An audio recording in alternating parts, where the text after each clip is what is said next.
Hello, here we are again. It is Trash Talk. Hey, Yes. thanks for joining us. We're really glad to have you with us this morning, as we are every week. I mean, we're just kind of getting used to having all of you here. You know, it's still like old home week, right? We just, push back the chairs, invite everybody into the living room to share Trash Talk with us. We also very much enjoy sharing Trash Talk with our good friend Christine Dean, who is the DFW networking diva and all. Take a look at your website. If you think, it's getting a little boring, need to upgrade it just a little bit, call Christine. It's free. You can set up an appointment. She'll take a look at your website and say, hey, listen, I think if you just do this, this, and this, it'll give it a whole new image and all. And be surprised. She is really good at what she does. So give her a call, Christine Dean she is the DFW networking diva.com. Yeah. She does a lot for us. Yeah. And she also produces this show. So if it wasn't for her, you wouldn't be watching us right now. I know. So you can complain to her, not us. Okay. Right. Yeah. Yes. No, actually, you're probably better off complaining to us than her, because she might say, to hell with this, I'm out of here. And then where are we? She don't care. She's fine. Yeah, but that's kind of goes into what we were going to talk about, and it was really just sounding off things that kind of bug us sometimes. I mean, I hate to use the word pissed off, but yeah, sometimes that's what it amounts to. But it's kind of the things that pull our trigger, and it kind of came from a situation you said that you had at work. Yeah. That was kind of an unnecessary, sound off. So yeah, I feel a bit like a hypocrite right now, because I just was the other day talking, I don't know where, I might have been Soundwave, and I was talking about, there are people complaining about gas prices and all the usual crap, and I said, you know what, why? I mean, it sucks, but why are we complaining about this? Like, we got people dying, why? Like, I don't know. I just went off on that. I was complaining about complaining. Yeah, just kind of like open up the book and say, let me see, what do I want to complain about today? Yeah, and then I had a situation where a customer was basically belittling another staff member. I'm trying to do this the best I can here, guys. She was like 16. And because there was an item that we didn't have. And I understand being frustrated from a consumer standpoint of what's going on in the world. Like, you're trying to buy something and they don't have it. But this went beyond like, hey, when are you going to get it back? Oh my God, I can't believe you don't have it. It just got rude. And this is not the first time that it's happened. And it blew my mind, because I'm sitting here like, why are you complaining about this? Number one, it's stupid. Number two, do you think that this 16-year-old, who this is her first job, has anything to do with the big decisions that are affecting this situation? And it just got me thinking about how people have really kind of, and maybe they've always been this way, really kind of just started to get downright rude, like unbelievably rude to people that are working at different places. And I would never fathom to do that, even if I didn't work there. Yeah, especially, you're absolutely right. Especially when we live in this day of modern technology, where you actually can just open up your cell phone and call the business and say, hey, listen, I'm on my way over to pick up some of this item, and you have some in stock? And they say, no, I'm sorry, but we should have some in an hour. Okay, fine. So maybe swing by in an hour and pick it up when it's fresh. But it's like people are having a bad day, and so they want to dump it off on somebody else. And I get it. I think I've been guilty of that in my life. I understand, but I don't think that I feel confident that I've never just gone off of somebody at a shop, a gas station, in a commercial setting, like that just because they didn't have something. I might have gotten in the car and been like, oh my God. But I've never sat there, and especially like a 16-year-old, like what can she do? Like, Yeah. she's there trying to collect a paycheck, and now you just made her cry, which now you got to deal with me. So, Right. Right. I, It's like, like going into a barber shop and there's like 4 or 5 people before you. Well, you could have called ahead and said, hey, how many people are there? Oh, 4 or 5. Okay, I'll come back later. I'll come back tomorrow. Or right. people that will be standing in line to check out at the grocery store. And there's always that person that either the credit card is not going into the machine, or Yeah. they want to write a check for the amount, or I often get behind those little old ladies who say, oh, wait a minute, I have a coupon for that. And then she's got to go through her purse to find that 10 cents off on that Right. item. And you're sitting there going, really, lady? But that's the same person that's spouting off and getting pissed off about this. That's the same person that will sit in line at Starbucks for 20 minutes waiting for their cup of coffee. And then they'll complain to the barista. Right. Yeah. Why did I have to wait so long? Like, that person could control the 15 cars in front of them. Exactly. But we live in this, in a society now that's kind of lost it, that you forgot what a little bit of kindness and respect and compassion and all is all about. I agree with you. It's easier to complain. I get it. Like, the world has, especially over the last couple of years, really been under pressure. But when you look at it in the perspective of what we are dealing with, as far as, oh no, I could only buy one thing of toilet paper instead of 2, or, still compared to what other people are dealing with, is it really that big of a deal? Yeah. Sacrifice a cup of coffee because the line's too long. Or I got an idea, maybe throw $1 or 2 or 3 at that girl at the counter because she's working her butt off dealing with these idiots, like, I just do something nice. Yeah. I wonder how often, and I do it on a regular basis.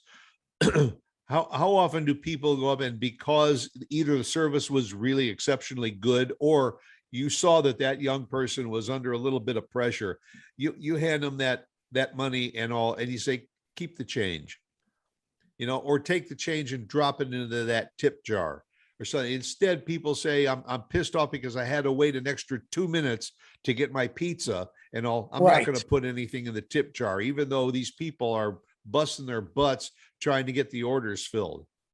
Well, and that leads me to the other thing. These people are busting their butts at jobs that they're not getting paid great at, with pressure from their bosses to do things that are really unrealistic, that are completely short-staffed, short-supplied. And that's not just mom and pops. And we've talked about this several times. You don't think about them. You don't think about the pressure that some of these people that are at these jobs are trying to pay their bills, and they got to deal with crap from their ungrateful bosses. Yeah.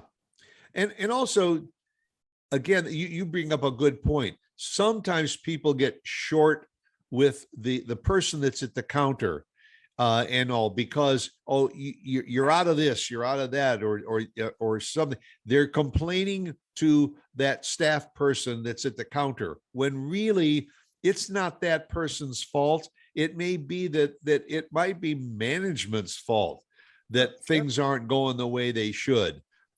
How can you walk into a store at 2:00 in the afternoon or something, and there's not enough product to choose from? Well, you shouldn't be complaining to that staff person. They're doing the best they can.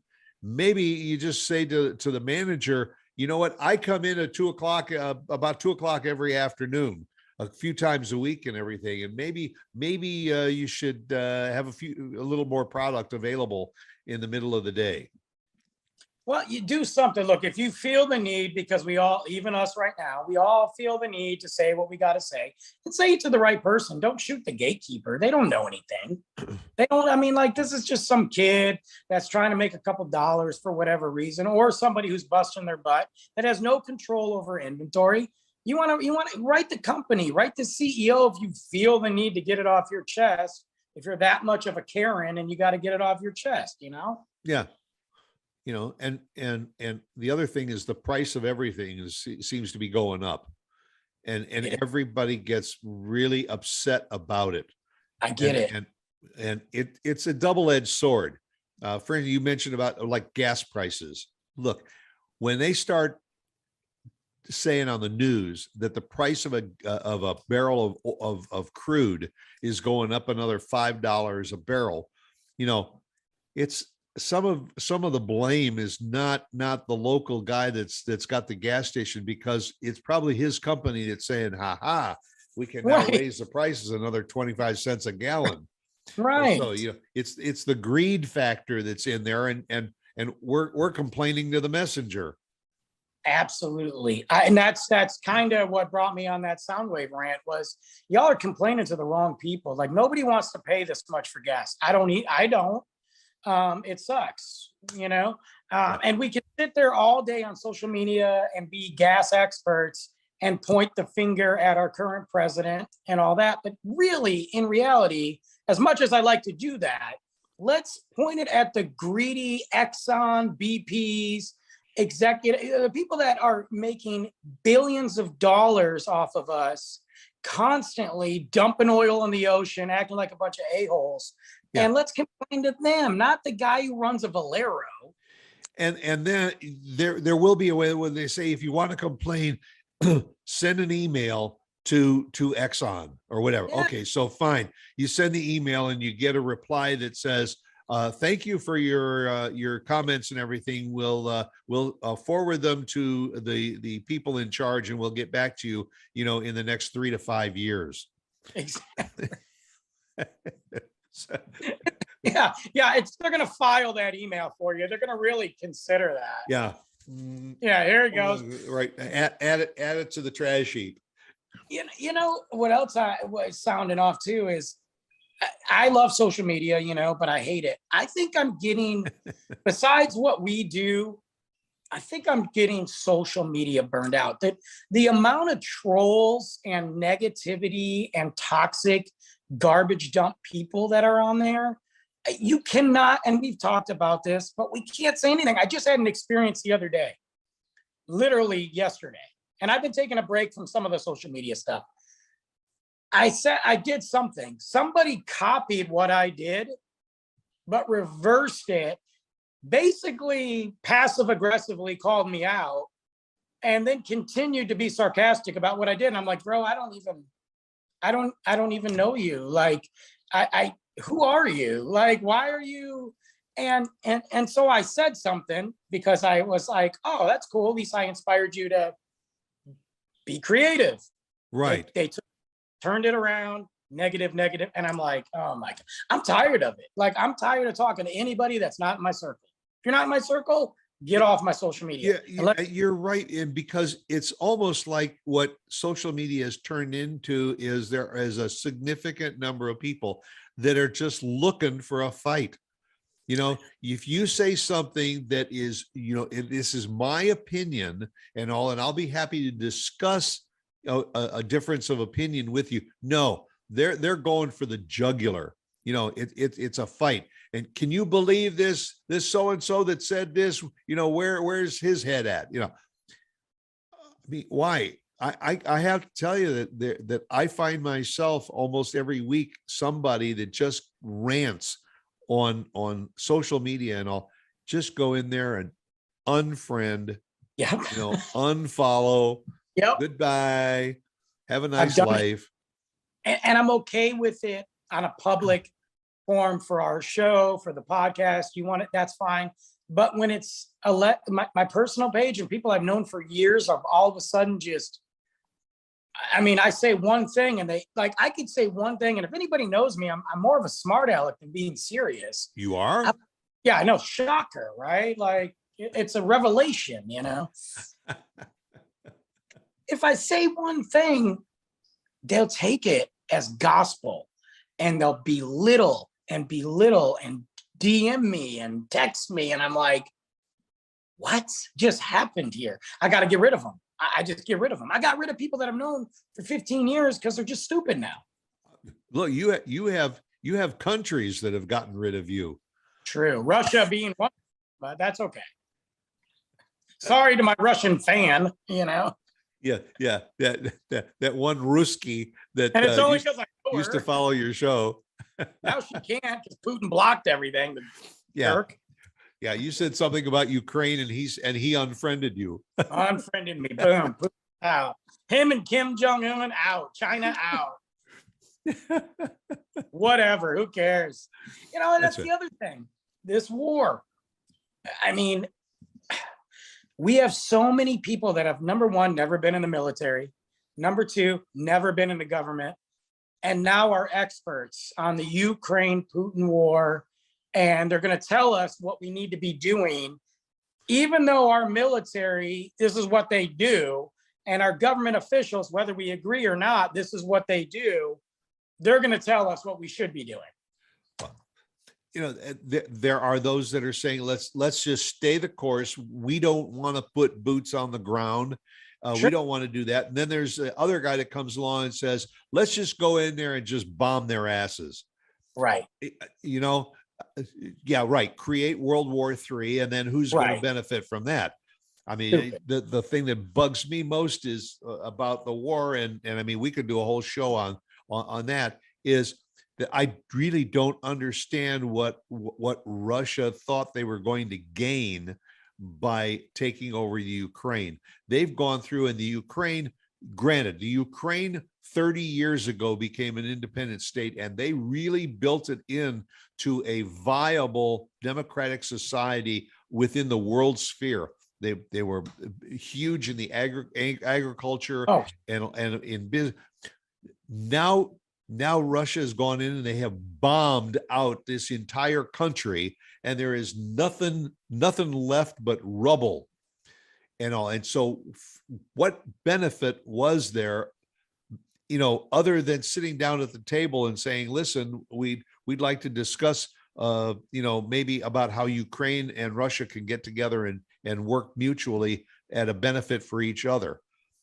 No, they got to go through and bomb them out. And I understand. Look, I've been in wartime and all, and it's nobody wins. Everybody loses in a war.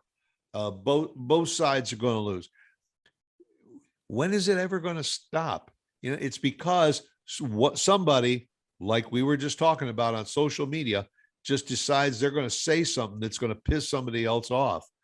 And then they're going to start something. Come on, give it to me. Come on.